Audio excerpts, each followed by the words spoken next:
নমস্কার, নিউজ ভ্যানগার্ডের পর্দায় প্রত্যেককে স্বাগত জানাচ্ছি। এই মুহূর্তে আপনাদের সাথে আমি রয়েছি অঙ্কিতা। চোখ রাখছি এই মুহূর্তের গুরুত্বপূর্ণ সংবাদের দিকে।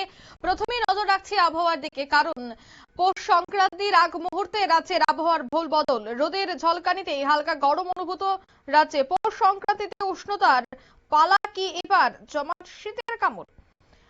বিস্তারিত সেই বিষয়ে জানবো। টেলিফোন লাইনে যুক্ত হয়ে গেছে প্রতিনিধি শতাব্দী দেবনাথ। শতাব্দী, পৌষ সংক্রান্তি উষ্ণতার পালা নাকি জমাট শীতের এই মুহূর্তে কামড়, কি জানতে পারছো বিস্তারিত?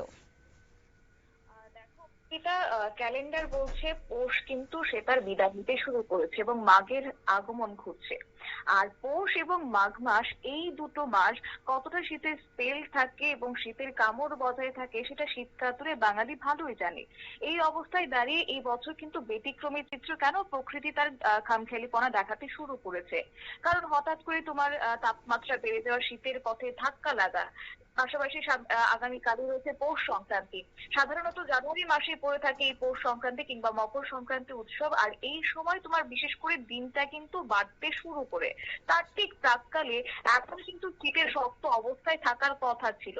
যদিও সেক্ষেত্রে সেই ছবি বর্তমান সময়ে দাঁড়িয়ে সেটা লক্ষ্য করা যাচ্ছে না আমাদের ত্রিপুরা রাজ্যের ক্ষেত্রে। কিন্তু হ্যাঁ, অন্যান্য রাজ্যের উত্তর ভারতের কথা যদি বলি তাহলে যথারীতি শৈত্যপ্রবাহ এবং কুয়াশার রীতিমতো সে তার ভিড় জমিয়েছে।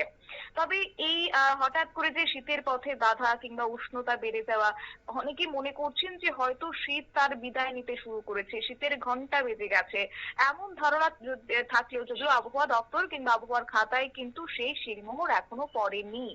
পৌষের শেষ ভাগে সামান্য উষ্ণতার ছোঁয়া মিললেও হাওয়া অফিস স্পষ্ট জানিয়ে দিয়েছে যে সংক্রান্তির দোরগোড়ায় দাঁড়িয়ে, অর্থাৎ আবারও তোমার তোমার শীতের স্পেল লক্ষ্য করা যেতে পারে।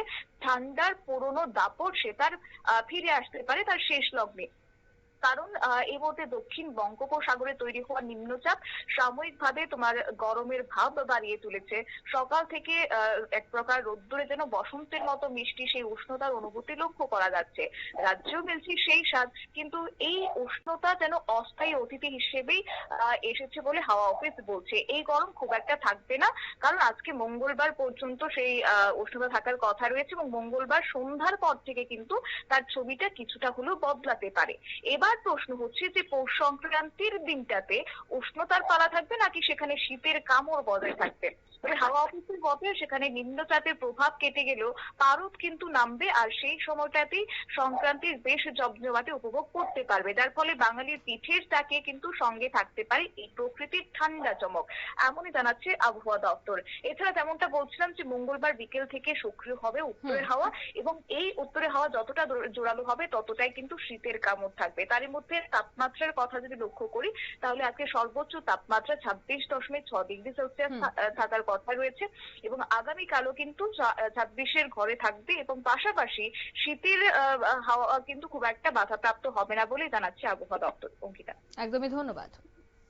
অর্থাৎ শীতের পথে কিন্তু বেশ কিছু বাধা থাকলেও পৌষ সংক্রান্তির সকালে কুয়াশা এবং ঠান্ডা অনুভূত হবে, এমনটাই জানাচ্ছে আবহাওয়া দপ্তর। অন্যদিকে আবহাওয়া দপ্তরের বার্তা অনুযায়ী যে শীত এখনই বিদায় নিচ্ছে না, বিদায়ের ঘন্টা এখনই বাজছে না, আরো অনেকটাই কিন্তু শীত থাকবে রাজ্যে এবং দীর্ঘস্থায়ী হওয়ারও সম্ভাবনা রয়েছে।